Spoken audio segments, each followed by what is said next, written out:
Just to introduce the speakers tonight, Hanna's a member of the organisation SolidariteS. She's the author of The Bolsheviks in Eastern Ukraine and Their Competing State Projects, 1917 to 18. Hanna's going to address the myth that the current Donbas proxy state, DNR, is in continuity with the Donestk Soviet Republic of 1917. Apologies, I'm going to mangle pronunciations. Then we'll go on to Stan. Stan Crook's a regular contributor to the Alliance for Workers' Liberty newspaper Solidarity. He'll be speaking on a section of the left's approach to the Russian-Ukrainian conflict. And then we're going to have Marko, who is a writer, he's a member of the Ukraine Solidarity campaign. He's the author of Towards a Political Economy of Ukraine and the Workers' Movement. I would just like to invite Hanna to start off, up to 15 minutes. Thank you. I will try to share my screen. Hope it will work. Yes, actually, I will not talk today about the current situation in Ukraine, and I will talk actually about one particular historical myth which is used to legitimize the Russian war on Ukraine today, and I hope that anyway, this information will help you to analyze this conflict, this actual conflict, and the conflicts, territorial conflicts in the post-Soviet space in general.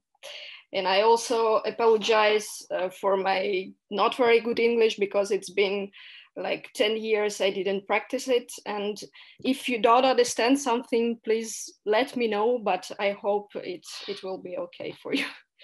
So just 1 second. So as we saw it numerous times since 2014, Vladimir Putin has a very strong emotional response and emotional response to the idea of so-called historical unity between Russians and Ukrainians. Actually, he sincerely believes that Ukraine is a separate state is a mistake, and he doesn't miss the opportunity to remind who is responsible for this mistake. And for him, it is Lenin and the Bolsheviks.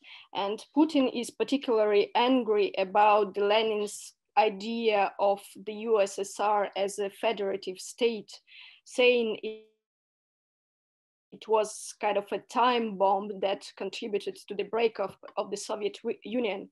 And it is perceived by him as the biggest catastrophe of the 20th century. I don't know if you need a little bit of time to just analyze this phrase, like the biggest catastrophe of the 20th century is the breakup of the USSR for Vladimir Putin. But anyway, more than that, he says it was the Bolsheviks and Lenin himself who would have attached historically Russian territories to Ukraine in 1920s. And such political use of history took a decisive dimension in a war between Russia and Ukraine. And even if it's not the most well-known historical myth, it's certainly one of the most influential, because it seems like it is based on some real events. And let's see if this claim that Lenin gave Russian lands to Ukraine, if this claim has something to do with reality. Indeed, it was the Bolsheviks who had to solve the problem of the border between Russia and Ukraine, because actually they won the struggle for power, and now they had to draw the boundaries of Ukraine that was previously part of a centralized empire and centralized empire, and it's not a simple task. As you can see, I hope you can see on the first image, in the 19th century, the territory of present-day Ukraine was divided into three so-called governorates general. This was a form of administration aimed to consolidate the power in peripheries. And these governorates were gradually abolished, but their imperial heritage didn't simply disappear without leaving any traces. It continued to influence what we can call mental geographies of political actors even in 1917. And what actually were these mental geographies, for example, of Bolshevik activists? On one hand, their goal being the world revolution, the historical, the horizon of their political imagination was really global. It was not national. Party activists in 1917 were really convinced that they should not consider any national or cultural barriers. On the other hand, these barriers existed in the reality. Bolsheviks considered themselves to be the representatives of the working class. And in 1917, for them, that meant a very specific group of population. That means urban, Russian-speaking, mostly industrial workers. And as Ukrainian peasants, the majority of the population, were not the Bolsheviks' target audience, as I don't know how to, target audience. The question actually of Ukrainian autonomy or Ukrainian state was simply not on their agenda. The cells of the party appeared where the workers' Soviets emerged. As you can see on the second picture, that the territorial structure of Soviets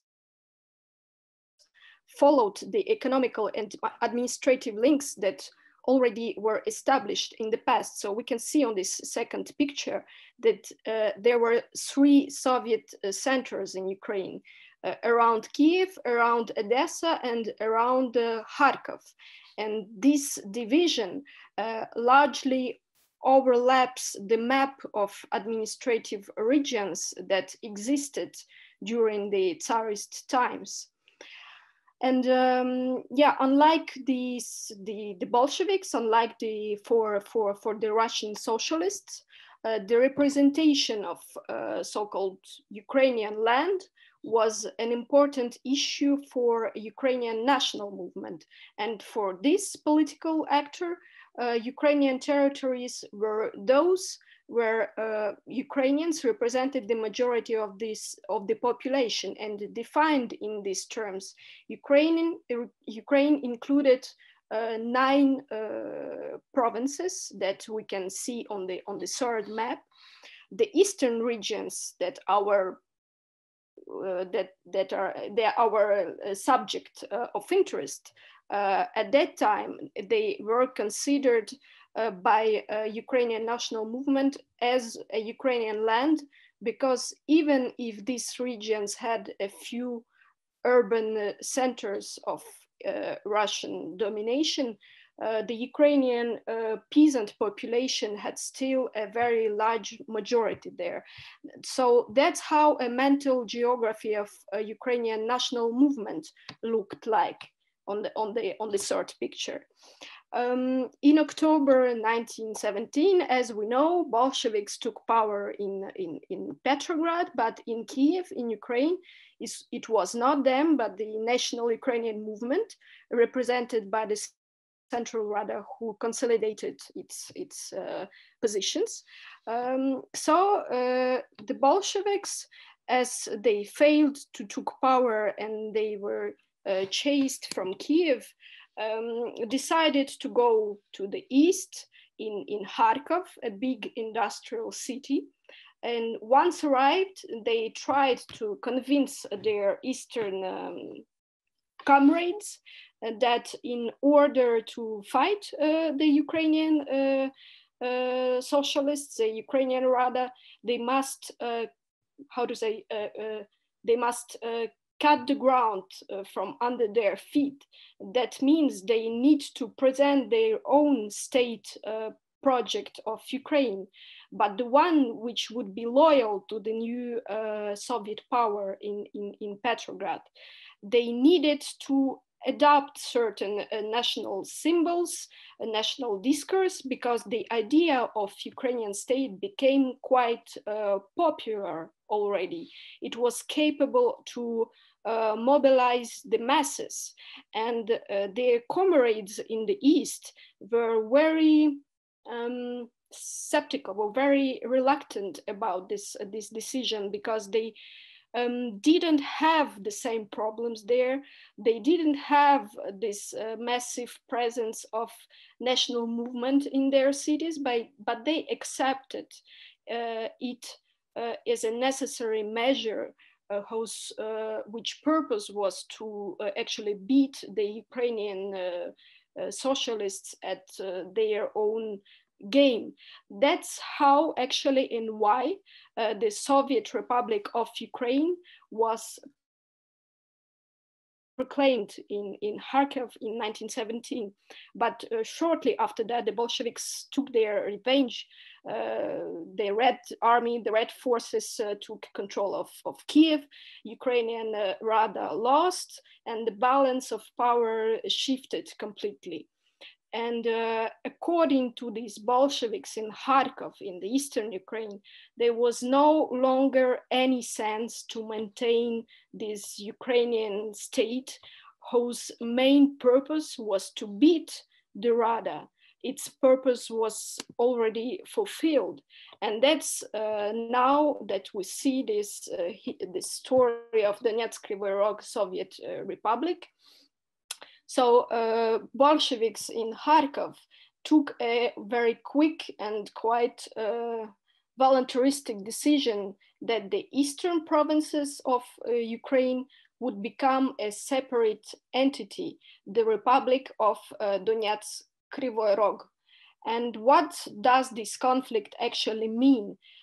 Does this mean that the Bolsheviks from Kiev, as well as Vladimir Lenin, who supported them, were actually the sympathizers of Ukrainian nationalism? That's what Vladimir Putin says.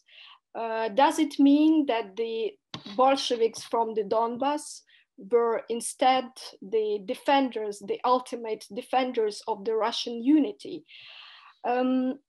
That's what actually some historians obsessed with the Russia's lost imperial glory and imperial past.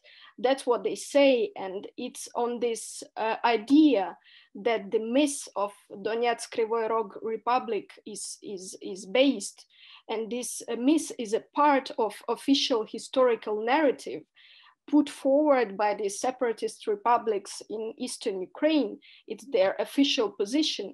And in reality, in 1917, it was not a struggle between different national identities or loyalties, as it is the case now.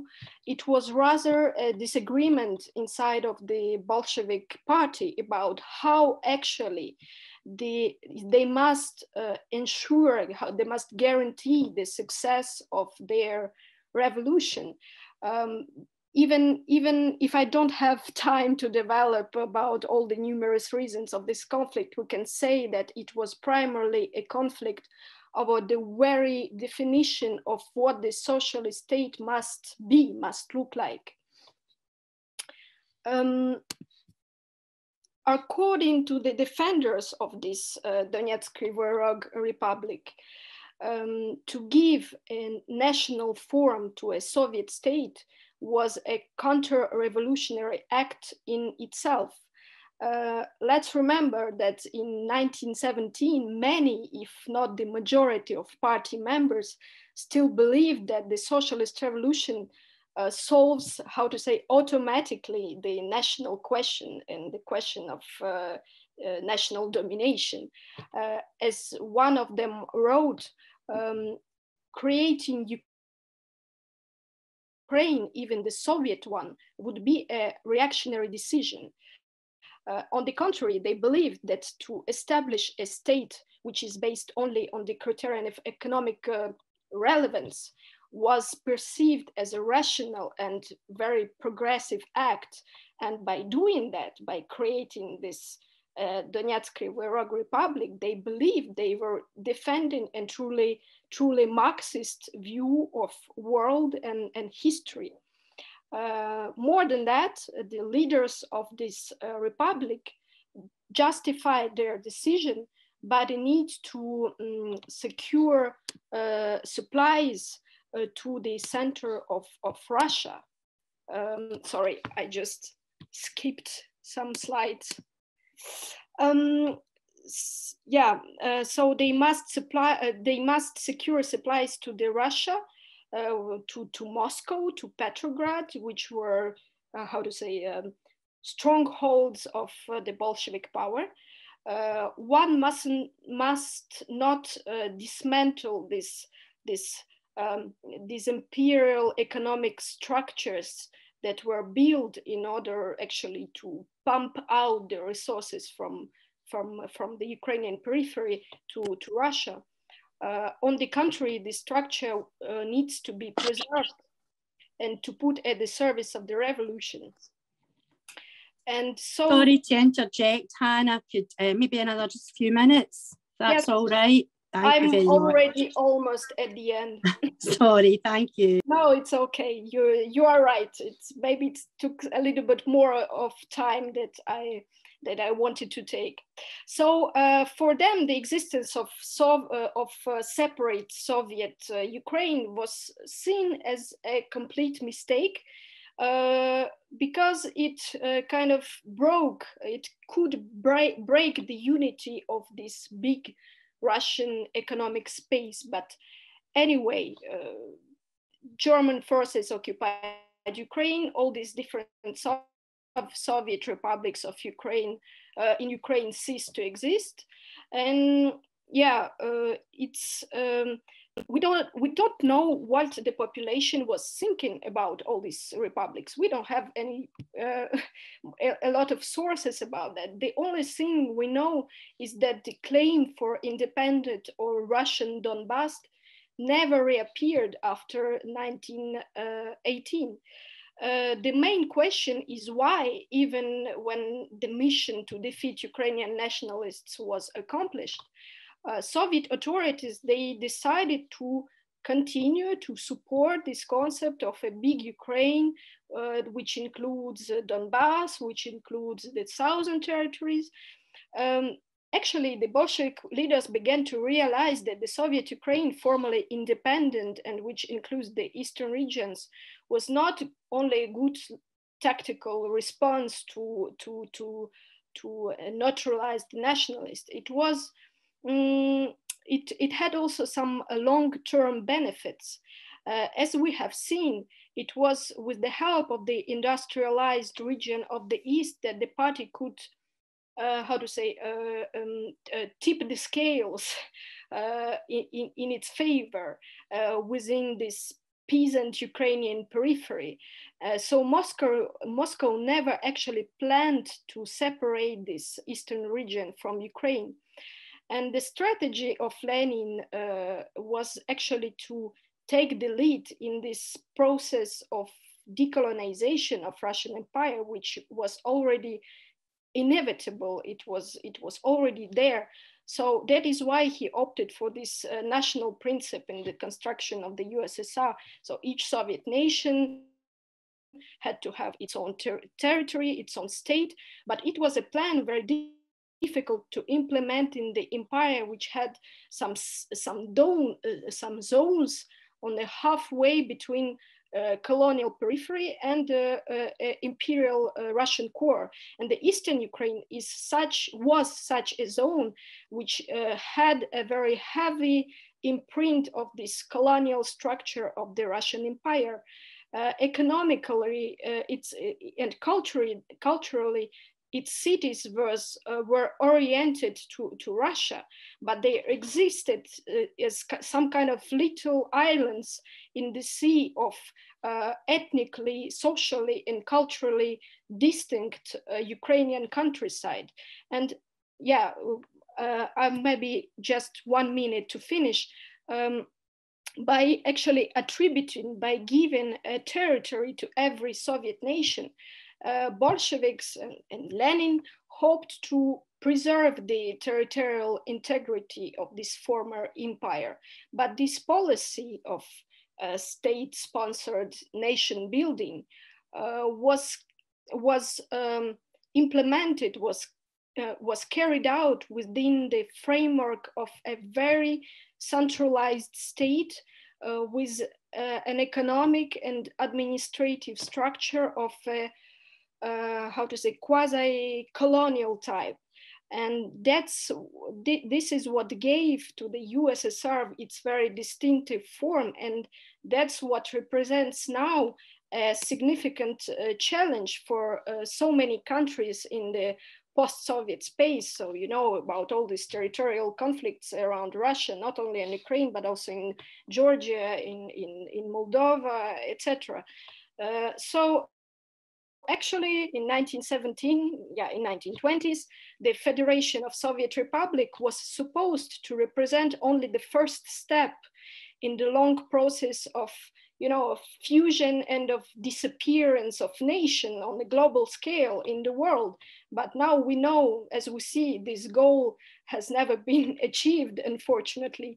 So this knot of contradictions between the imperial legacies of Tsarism and between the emancipatory project of Bolshevism, these contradictions have never been untied.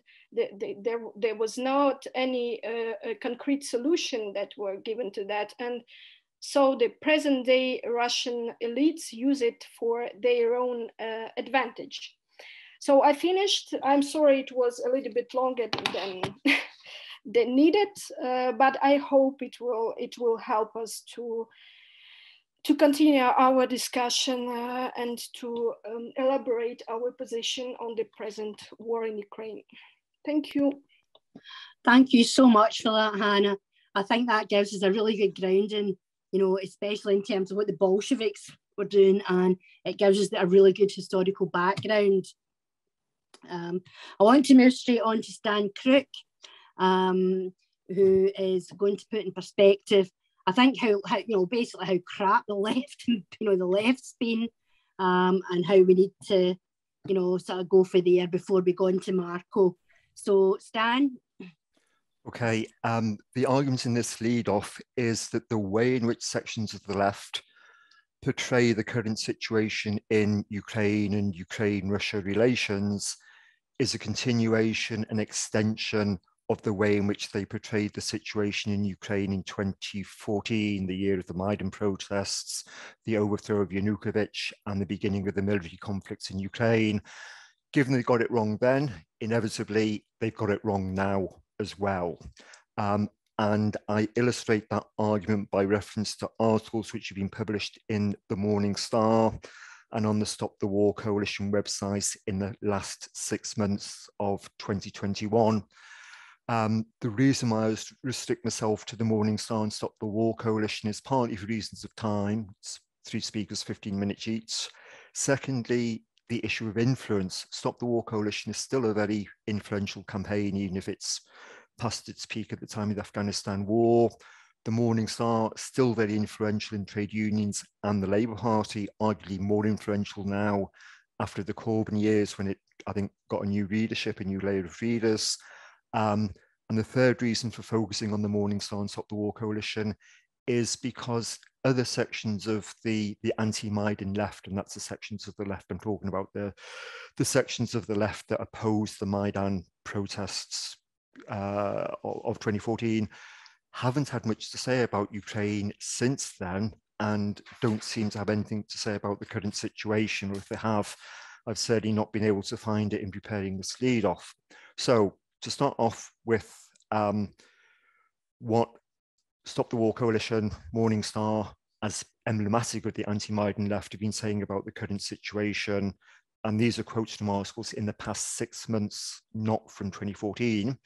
Firstly, we have the revival of there was a fascist coup in 2014 in Ukraine. We have a revival of that narrative.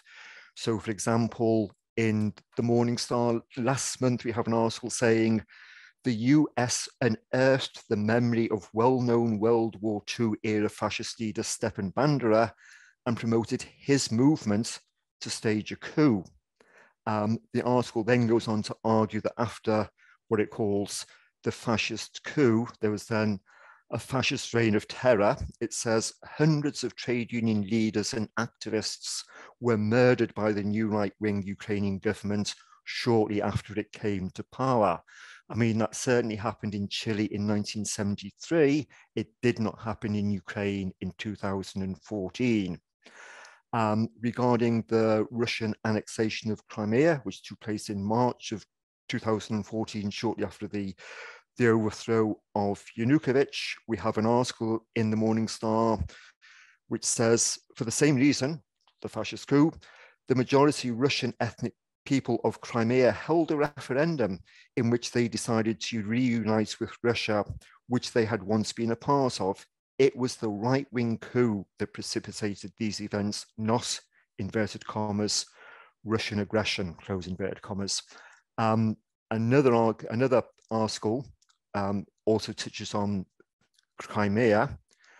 And according to this article, seeing the persecution the fascist Ukrainian government was visiting on ethnic Russians everywhere in Ukraine, the Russian majority population of Crimea voted to switch back to the administration of their region to Russia in 2014, thus also lessening the danger that would have been posed by fascist control of the naval base there. So we have this narrative, fascist coup, Crimea votes to rejoin Russia as a reaction against the fascist coup, and the same narrative is used to explain the creation of the Donetsk and Lugansk People's Republics. So, for example, to quote again from 2 articles in the Morning Star, it was that coup, the fascist coup, that led the majority ethnic Russian people of Donetsk and Lugansk to declare themselves independent from Ukraine. Another article says, those who came to power provoked war in Donbas by deploying the neo-Nazi Azov battalion in the eastern region, leading to the formation of the breakaway Donetsk People's Republic and the Lugansk People's Republic. I mean, the claims are completely wrong. I mean, they are so wrong, it is hardly worth mentioning that the Azov battalion was formed in May of 2014, whereas the Donetsk People's Republic was proclaimed a month earlier in April of 2014. But yeah, it's completely wrong. I mean, they don't even get the chronology correct. So one element of the way in which the anti-Maidan left portrays the current situation is to provide the framework of the fascist coup of 2014. That's the kind of background, that's the overall framework within which they approach the current situation.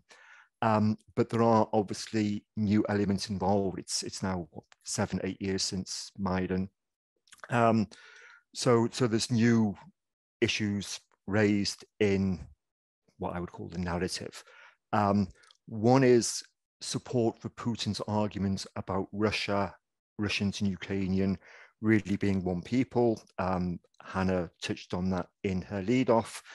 And it's a line that has been pushed by Putin consistently, certainly in 2021, on the Direct Line television program in June of 2021. And then the following month, there's a long, tedious essay by Putin is published in Russia, in which he argues that Russians, Ukrainians, really all Russians, and that boundary, that border between Russia and Ukraine, it doesn't really matter. Both Stop the War Coalition and the Morning Star have explicitly endorsed the contents of that essay. I'll just quote from the article in the Morning Star, which says that collapse of the USSR turned what had been internal borders arbitrarily drawn with no great significance into interstate boundaries. As in several ex-Soviet republics, that left large numbers of people, Russians or Russian speakers in the case of Ukraine, feeling that they were living in the inverted commas wrong country. So obviously, if the border between Russia and Ukraine was drawn arbitrarily, no great significance, it poses a question mark quite deliberately as to whether or not Ukraine has the right to national self-determination. So we have in 2021, in addition to the fascist coup narrative, an endorsement of Putin's arguments about Ukraine and Russia, Russians being the same people historically. In addition, given that in 2021, unlike in 2014, the context is one of escalating military tensions, whereas in 2014, the focus was much more on economic questions, because in 2014, the question was, would Ukraine sign an economic treaty with Russia or with the European Union? That was the focus in 2014. It was kind of economic and focused on European Union. In 2021, in that context of increasing military tensions, we have a lot more material in the pages of the Morning Star, on the website of the Stop the War Coalition, addressing military issues, and the claims they contain are just as fantastic as the claims we were putting forward about the Maidan in 2014, starting off with the question of Ukraine and NATO membership and NATO troops in and around Ukraine. Just to give 3 quotes from the Stop the War Coalition and the Morning Star websites. Quote number 1, today it is NATO that is trying to seize Ukraine by means of moving NATO right up to Russian borders. Quote 2 from the Morning Star, Russia hopes to halt NATO militarization of Ukraine where Western forces have gathered. And quote 3 from the Stop the War Coalition, already British troops are stationed in the Balkans and NATO military have moved eastwards towards Poland. Right, first, but the rest in terms of a fact check, Ukraine first applied to join NATO in 2008. That's what, 13 years ago. It's still not a member. If NATO simply wanted to get Ukraine into NATO, it wouldn't need to provoke a conflict with Russia. It wouldn't need to, increase the military tensions to find an excuse to allow Ukraine to join. It is a fact, like I said, Ukraine applied 13 years ago. It's still not a member. So the idea that this aggressive NATO drive to force Ukraine to join NATO simply doesn't square with reality. Sorry to interject, Stan, about 5 minutes or so. That's fine, yeah, that's fine. Champion. In terms of the claim that Western forces have gathered in Ukraine, there are currently, just let me get the figure, so with the page, yes, there are currently 100 members of the Florida National Guard in Ukraine, who replaced 100 members of the Washington National Guard, who replaced 165 members of the Illinois National Guard. That hardly counts as Western forces have gathered in Ukraine. And the other point about those very small detachments is they're all based near the border with Poland. They've been training the Ukrainian military, but the idea that 100 members of various battalions of the National Guard equate with NATO forces gathering in Ukraine is clearly not the case. Also, with regard to the claim in the Stop the War Coalition about already British troops are stationed in the Balkans are a long way away from Russia and Ukraine, so it's hardly relevant. And the number of British troops stationed in the Balkans is precisely 35. So what we're getting here in terms of the claims about massive military expansion of NATO, troops stationed in Ukraine, troops stationed in the Balkans, it simply doesn't square with reality. You're talking about 100 National Guardsmen in Ukraine, well away from the area of conflict, 35 British soldiers in some of the next Yugoslavia, etc. Then we have the claims about US military support for The other point I'd flag up is the claim by the Stop the War coalition. Today, it is NATO that is trying to seize Ukraine. Well, who annexed Crimea? Who actually is propping up the Donetsk and Lugansk People's Republics? It's certainly not NATO, it's obviously Russia, but that's not part of this narrative. Next, there's a question of military support. According to Stop the War coalition, since then, 2014, the USA and other Western powers, including Britain, have poured arms into Ukraine. According to another article by Stop the War coalition, US President Biden is arming Ukraine to the hilt. Again, that's not true. Since 2014, US military support for Ukraine amounts to $2.5 billion. And sure, you can build lots of hospitals and schools with $2.5 billion. But in terms of 8 years of military support, it's actually not arming Ukraine to the hilt. In addition, if you look at the military supplies that America has given to Ukraine, insofar as you can draw a distinction between offensive weapons and defensive weapons, it's all defensive weaponry. They have not provided long-range artillery or heavy artillery. It's been things like handheld anti-tank missiles, radar equipment, coastal patrol vessels, and so on. So the idea that US is arming Ukraine to the hilt in preparation for a war against Russia, simply not true. And also, both US and Britain have made clear that if there is a military conflict in Ukraine, they will not be sending troops to Ukraine. The most that the US is threatening is sanctions. So we have that gap between reality and the narrative of NATO expansion, lots of troops there, lots of military supplies. Finally, there's the question of the way in which the anti-Maidan left addresses the question of who is to blame. And again, I'll give 3 quotes from the Stop the War coalition in the Morning Star. Quote Quick number... quotes, Dan. Yep, I'm finishing off now. The crisis has been sparked more than anything by the new Biden administration to return to a confrontational stance. Quote 2, if there is a conflict over Ukraine, it is the West that bears most of the blame. Quote 3, they, Kiev and Washington, try to provoke a crisis to give them an excuse to further NATO's military expansion and punish Russia. This is where the real danger of war is coming from. So to conclude, I am not disputing that NATO's actions should be criticised, condemned. I'm saying there's an argument for disbanding NATO and so on and so forth.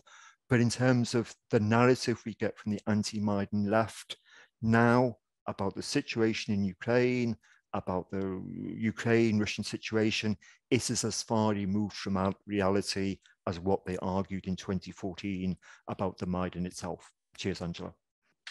I want to go on to Marko now, and Marko is going to give us, an idea of, what's happening in Ukraine, and more importantly, points for discussion and how we can help be involved, what we can actually do as socialists.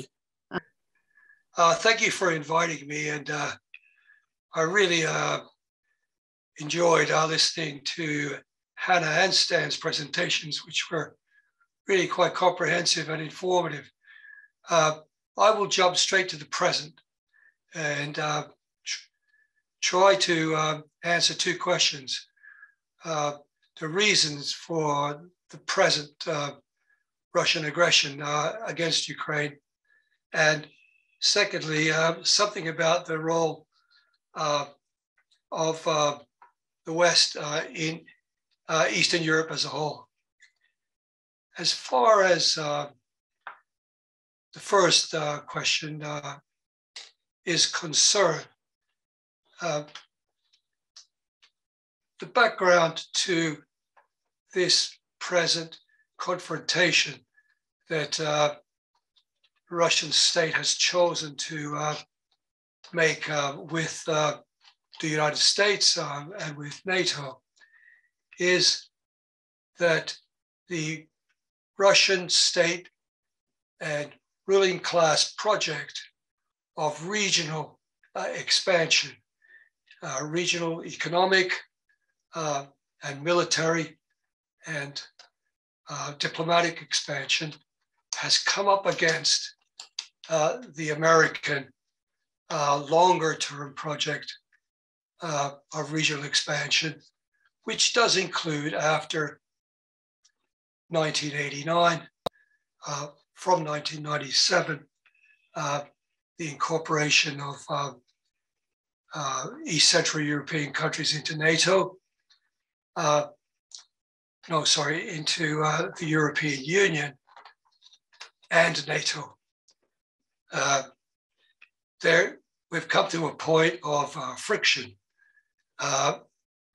And that point, as Stan spoke about, was in 2014.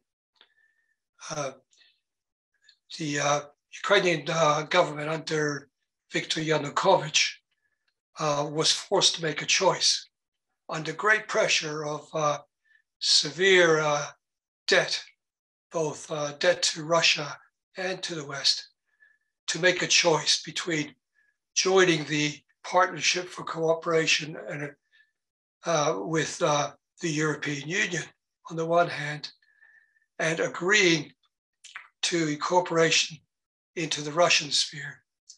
The choice that Yanukovych made under great pressure that he did not want to make was to reject the alliance with the European Union, which was not membership, it was simply partnership and cooperation and an association agreement.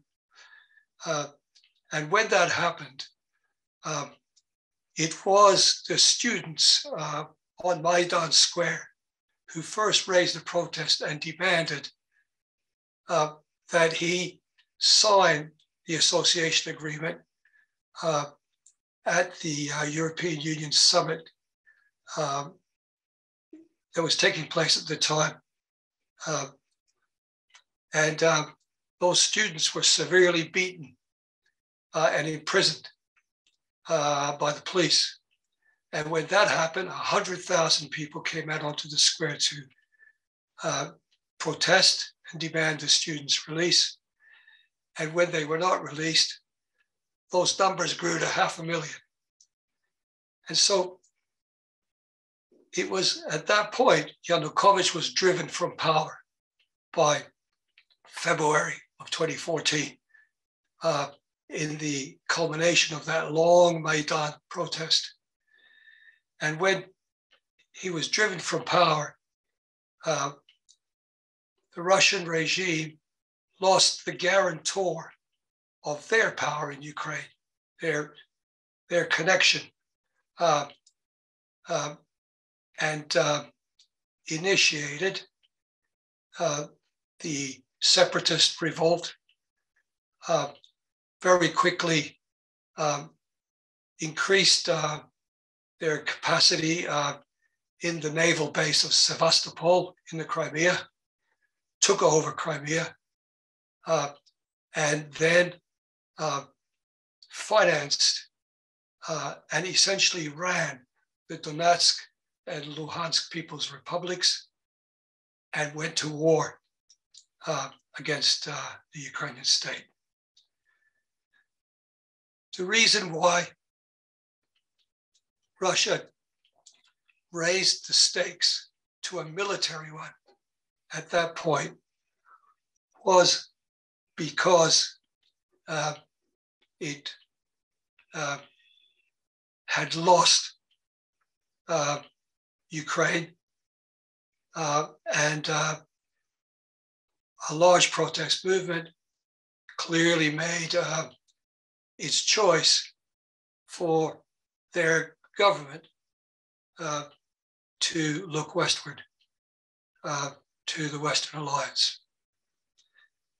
What is that Russian strategy for regional economic expansion that constitutes one side of this rivalry and friction, and now is at the center of a threat of war in the region?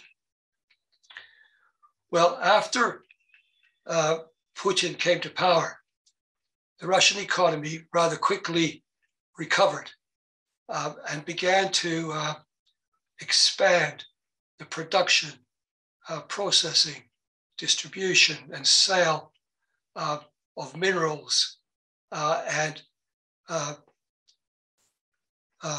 fuels of energy, oil and gas in particular. It also began to quickly develop its military. And the overall object of the Russian state was to tread the path across the territory of the former Soviet Union and to reclaim the now independent states that previously were republics of the Soviet Union, to reclaim them into a wider sphere of interest, what Putin today calls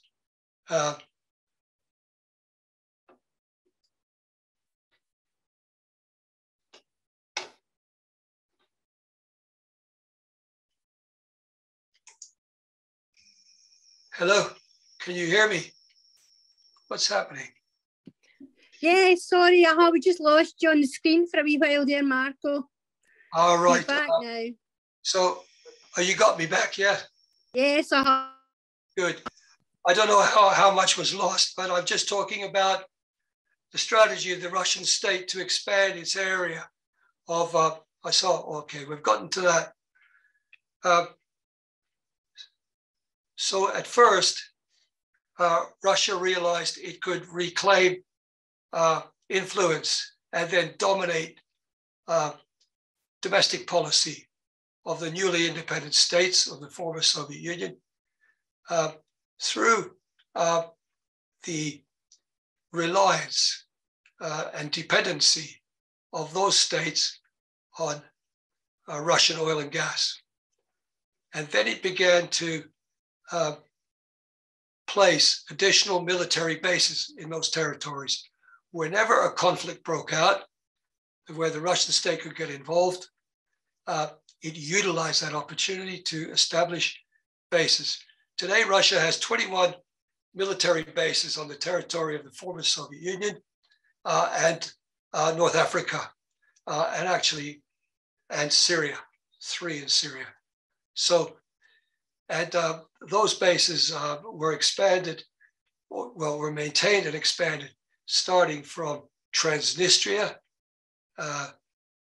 in the west, Georgia,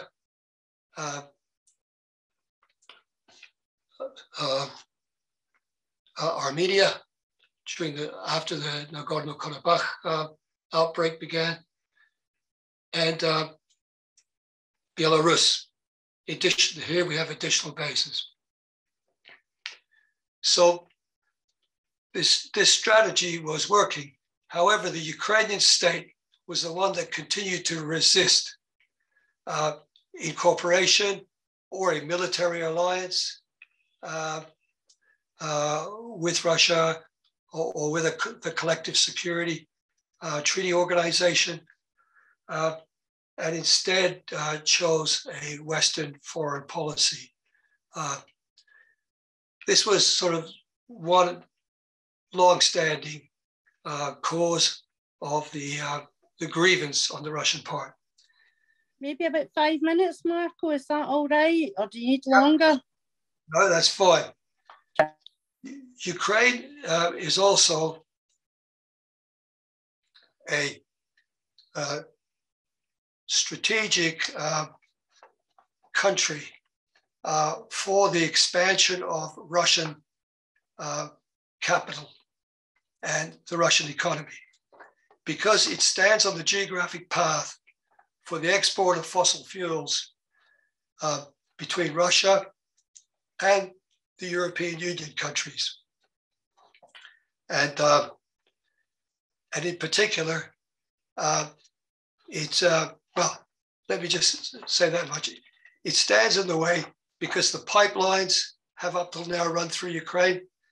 Ukraine has the processing industries for minerals and fossil fuels, the storage capacity, and it is crucial to the transit of these commodities to Western Europe and other parts. It also has, or had until now, the only warm water ports that Russia could possibly use. And so it was crucial to the expansion of Russian capital. And within that pathway, there is also this connection between Russia and Germany. And this is really a key relationship for Russia, more important than for Germany, because Germany is taking Russian raw materials and semi-processed goods in exchange for investments from Germany that are the largest in value terms of any country in the world in Russia. And this has been ongoing for quite a long time.